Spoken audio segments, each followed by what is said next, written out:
ปลากระป๋องไปก่อนละอ๋อแน่มันยากเลยแนวนั้นว่าถ้าเอาเนี่ยแล้วคอยสิเอาไปยืนนี่ไปป้าไว้ชาติตัวนั้นเอาไม่ได้บาบอสนึงสิถ่ายป้าหันอย่าเปื้อนซีนหมูแสนเช้าผมไปซื้อเห็ดชิ้นแห้งมาเห็ดซีนแห้งชิ้นแห้งไว้กินอย่าดื้อไข่เมื่อยว่าเด้อก็มีโดยปลาแก้วไว้คนไว้ก่อนแล้วก็จะขึ้นท่าอยู่ถึงโดยทิ้งหักก่อน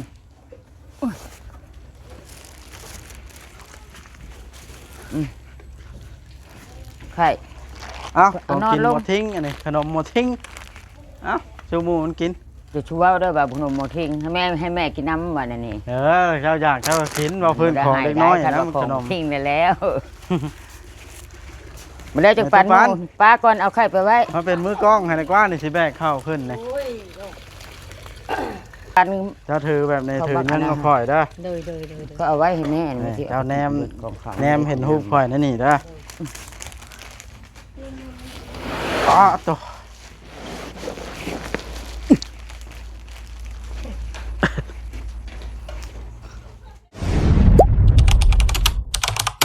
อย่าลืมกดติดตามเพื่อเป็นกำลังใจให้ผมด้วยนะครับทุกคนขอบคุณมากๆครับพี่น้องโดยเปิดภาพขึ้นกับตอนแรงเนาะทางเฮากะได้ให้คำมั่นสัญญากับทางป้าแก้วเนาะครับว่าสิมาซื้อข้าวซื้ออาหารการกินเนี่ยกินอยู่มาให้ลาวเขาละพี่น้องเลยก็มาแล้วรอบแรงพี่น้องเลยได้เลยมีครบไข่มีปลากระป๋องแล้วก็ซีนหมูข้าวสารพี่น้องเลยก็ถือว่าเอาได้สัญญาแล้วเขาก็ต้องมาพี่น้องเลยเนาะอะไรปลาแก้วก็อยู่นี่อยู่เพื่อนพอดีแม่ตุ๊กปันก็อยู่น้ำว่านี่สบายดีเด้อสบายดีบ่าวดสบายดีลงอยู่เพื่อนบนมือบ่อยู่เพื่อนบนมือมันจะไปใช่ตุ๊กหันชักนี่แหละ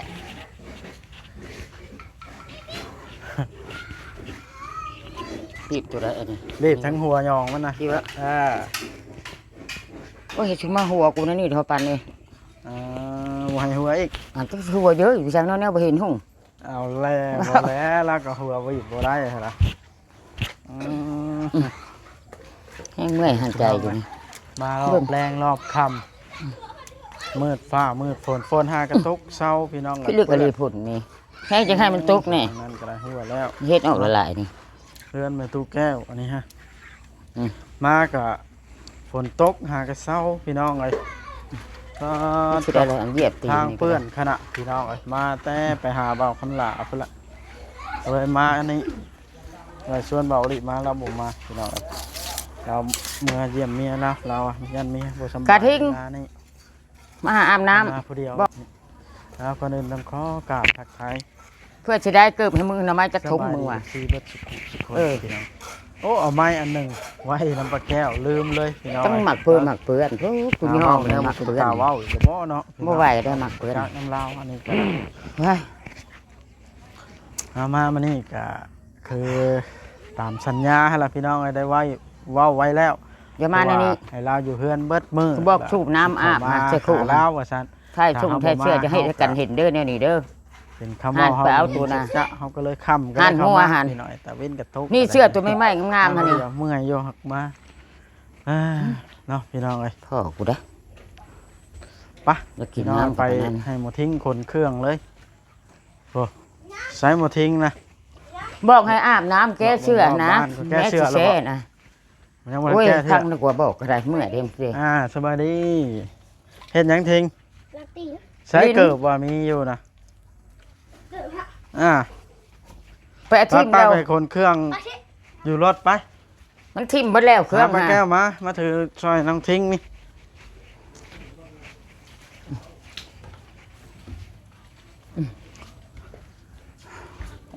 เบิ่งได้สิเปิดท้ายให้ก่อนทิ้ง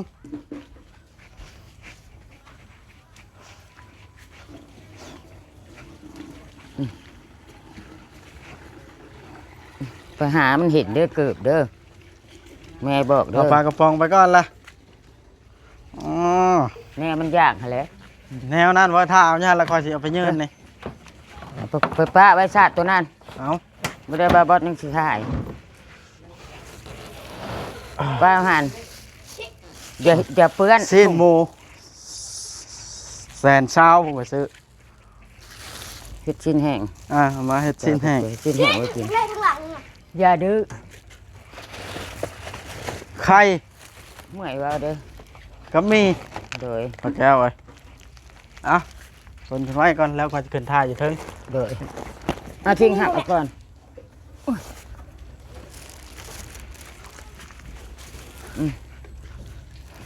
ไข่ เอ้า เอา ของกิน นอนลง หมดทิ้งอันนี้ขนมหมดทิ้งเอ้าชูหมูมันกิน จะชูเว้าเด้อว่าบุญหมดทิ้งให้แม่กินน้ำว่านั่นนี่ เจ้าอยากเจ้ากินว่าพื้นของเล็กน้อย ได้ นะ ข ขน อง ม ทิ้งได้แล้วมันได้จากปัน ปัน หมู่ป้าก่อนเอาไข่ไปไว้ มาเป็นมือกล้องให้ในกว้างนี่สิแบกเข้าขึ้นนี่ ปัน เจ้าถือแบบนี้ เขา ถือ บัก เงิน อันนั้น มาข่อยเด้อ ก็เอาไว้ให้แม่นี่ นี่ ที่ เจ้าแนม ของขลัง แนมเห็นรูปข่อยนั่นนี่เด้ออ๋อตัว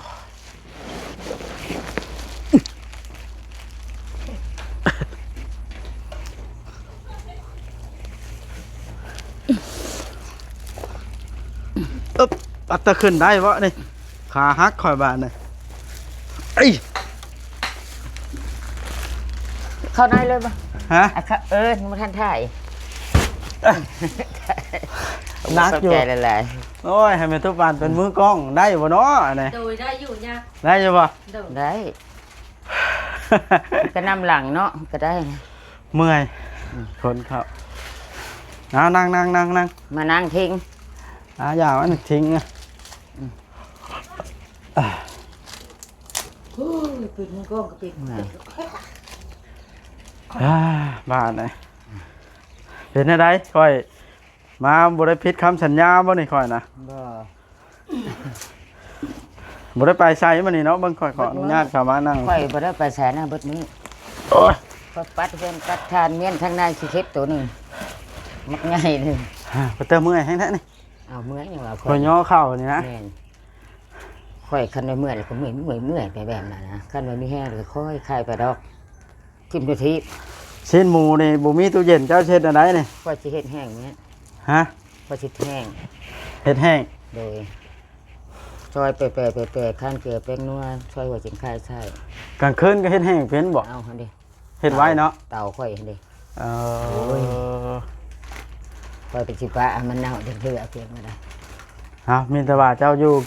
พักพรพักพื้นก่อนเด้อ เออ นี่ใดก็ได้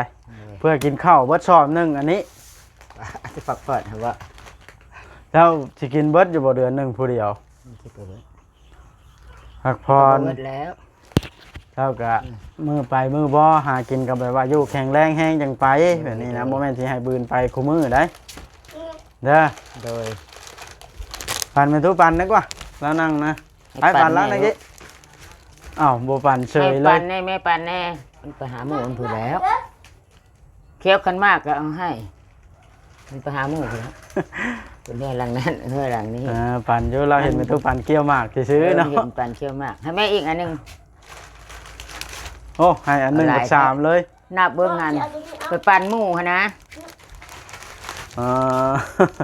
ให้5ขออันหนึง ก็มันแล้วมันการมันแล้วก็เดียวกันค่อยไปยากกว่ากันอันเดียว ทิ่มลงแล้วก็เป็นทุกแก้วเหรอได้เก็บหั่นเนาะ ค่อยเบิดแล้ว นี่ละเป็นทุกแก้วเอ้ยก็คือผู้รักผู้ใหญ่ผู้เพิ่นเฮ็ดเทือนเฮ็ดชานนี่แหละเพิ่นก็อยากให้เจ้าอยู่พักผ่อน โดย เด้อ โดย เพิ่นก็เลยให้บ่าวบอสน่ะมาเป็นสะพานบุญให้ โดย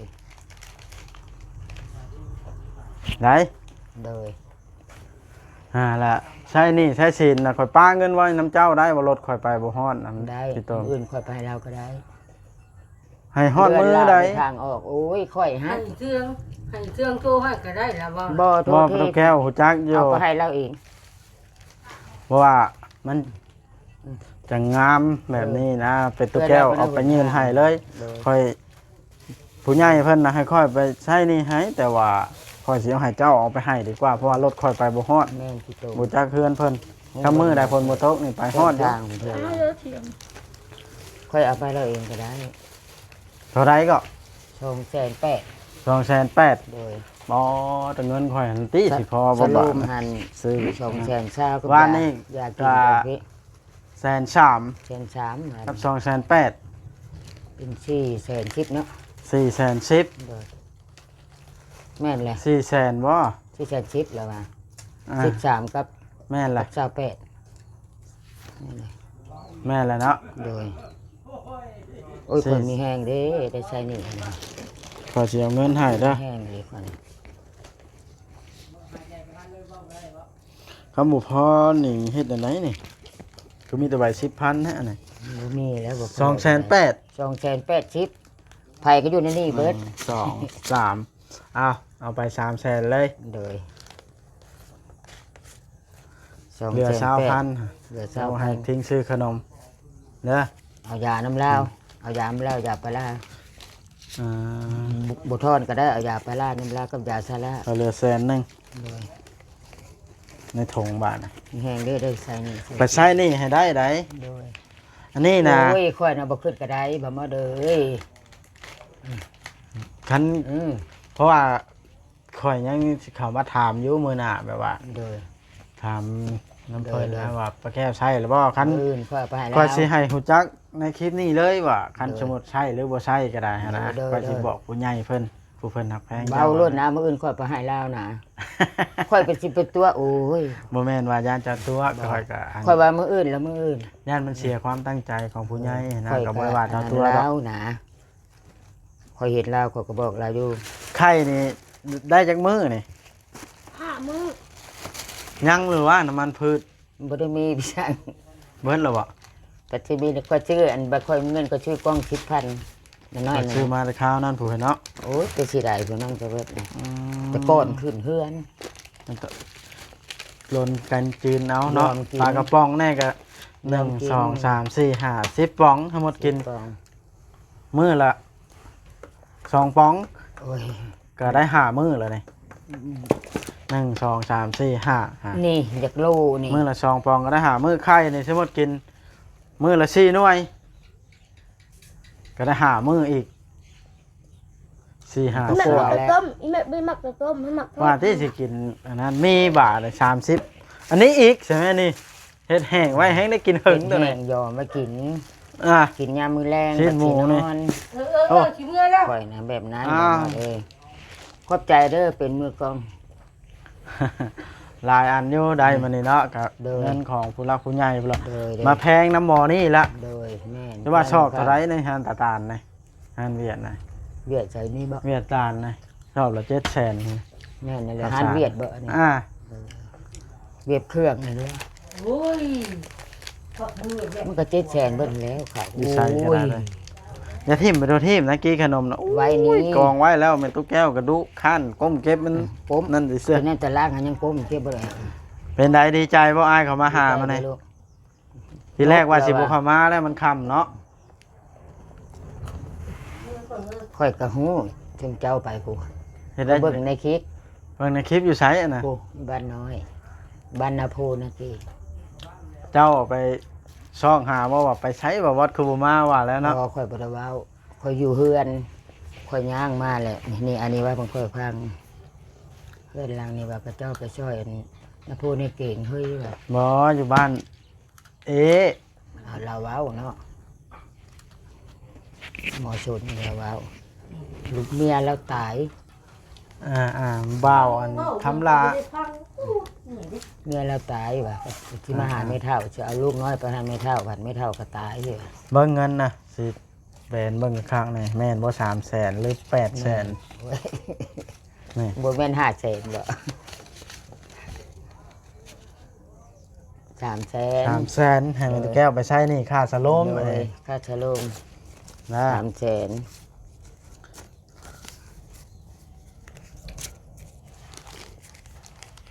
เป็นชบกับเบิดเลยมันหิวบ่ได้กินข้าวเดี๋ยวเช้า บ่ได้กินข้าวบ่ทิ้ง เอาลิ้นเบิดมือ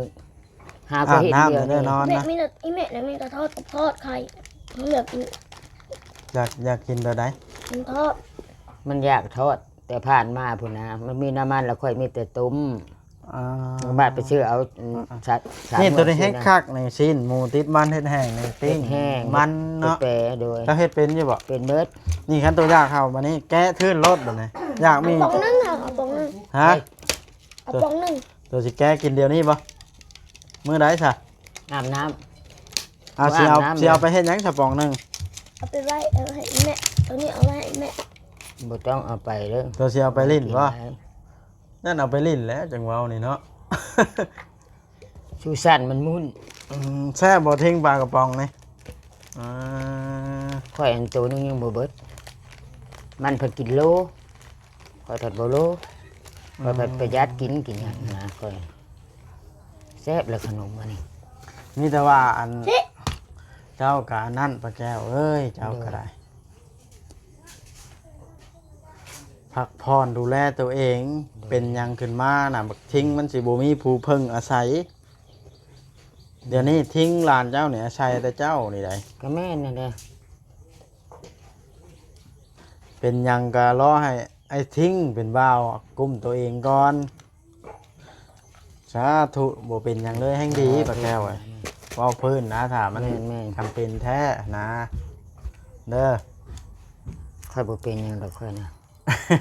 ไปหลายคน อย่าเว้าเจ้าน่ะเป็น เมื่อย วินเบิ่ง มักเป็นวิน สีหน้าสีตาผิวพรรณบ่มีเลือดเบิดล่ะยังว่าคอยบ่เป็นหยังดอก แข่งแดกแข่งหน้าแหละ เจ้าต้องพักผ่อนน้ำเท่าล่ะอีหยังมากมายเด้อ โดย ฮ่า ยัง ปลา ลง แก้วเว้ยข้อยก็ดีใจละกินรถนี่เอามาสู่ข่อยกินหน่อยเด้อมานั่งกินอยู่ในสิเบิ่งนี่ แก้ใส่ถ้วย แสดงว่ามานี่ ติดข้าวอยู่ใน มานี่พาทิ้งข้าวหยังก็ มันนี่บ่ อ่าม ะเขือ คือไอ้ล่ะ เน็ดมะเขือ เป็นสามหน่วย อืมตลอดเนี่ยมะเขือนี่เนาะ กินนี่ค่อยเงินเค็ดว่านี่แหละค่อยไปซื้อปิ้งไก่10,000กินนี่ก็ย่างเข้ามาปิ้งค่อยไปซื้อปิ้งไก่10,000กินนี่ปิ้งไก่10,000ปิ้งไก่1,000 อ๋อกินกับข้าวหาได้ ค่อยไปนี่ค่อยปิ้งแล้วค่อยไว้ให้กระทิง อ่า โครงไก่เด้สิ ถามความรู้สึกปะแก้วกันพี่เนาะเจ้ารู้สึกแบบใดในเมื่อผู้หลักผู้ใหญ่เพิ่นหักแพงเจ้านี่รู้สึกกับเพิ่นหั้นนะ รู้สึกดีใจแต่ว่าขอพระคุณน้ำเพิ่นหลายๆไม่หยังก็ได้ ที่เพิ่นเบิ่งแยงดีใจ ทั้ง ดีกว่านะ ที่ แม่ ญาติกับบ่แม่นพี่น้องกับบ่แม่นเพิ่นยังเบิ่งหักแพงเฮาให้เฮาได้สำนี้ เพิ่นอีตน อันนี้ว่าเจ้าไปทำงานซื้อเจ้าสิได้บ่หลาย โอ้ ซั่ ย นนะ ค่อยสิไปได้เจ้า เจ้าย่อเข้าได้บ่นายนี่หรือสิให้ข่อยย่อให้ ค่อยไปชิยอได้ คนลอยเบิดเลย กระทาคลิปจบแล้วข่อยสิย่อเข้าไว้ โดย นายให้ ค่อยนี่นะมือก่อนนี้มันพิลึกอีหลีนี่เป็นลูกก้ากับลูกบ่ได้ค่อยจะซักเครื่องว่าขอญาติบ่ค้ำเขาก็บ่ได้เอามือได้ อืมเห็นยังใส่ถุงอันนี้กี้เข้านะ มันบ่ล้างมือมันเพิ่นมักเปื้อนแล้วค่อยใส่ถุงให้มัน เอ กลมไก่ให้ต้อนนึงยัง2ต้อน กินเกียพอตัดทิ้งอยากเข้าแห้งมาแล้วแค่ปลากระป๋องทึ่นแล้วเนาะสดกินเกียมันจ่อยเวลาโตนะ มันบ่จ้อยได้มันลิ้นบดมือก็ค่อยเห็นแต่กว่าบัดนี้แล้วมือก็บ่ล้าง ฮะ มือมันก็บ่ได้ล้างนะบ่หมดเอ้ยจะเบิ่งว่า บ่หาค่อยจังหา หม นี่ ดตัว ได้ ยาเท่าทัดละ ฮะ ตัวยาเท่าทัดละ ทัดนี่ อืม หมดแล้วยังสิมาเฮ็ดเฮือนให้อยู่ได้จังหวัดยาซอย กินจ้ำกิน แม่น น้อยนึงก็อิ่มค่อยมั บ่ น ได้ กิน ยา โล ซอยรอสร้างเวียงดำนาแล้วจังมาตั้งเฮือน เพราะว่าถ้าสร้างเวียงดำนา จูเก่าหั่นบ่ อ่า ม่วนด้วยจู แล้วก็สร้างคำดีสร้างต่อสามสร้างนี่สิมาเฮ็ดเฮือนสาเทือ ม่วน น จูได้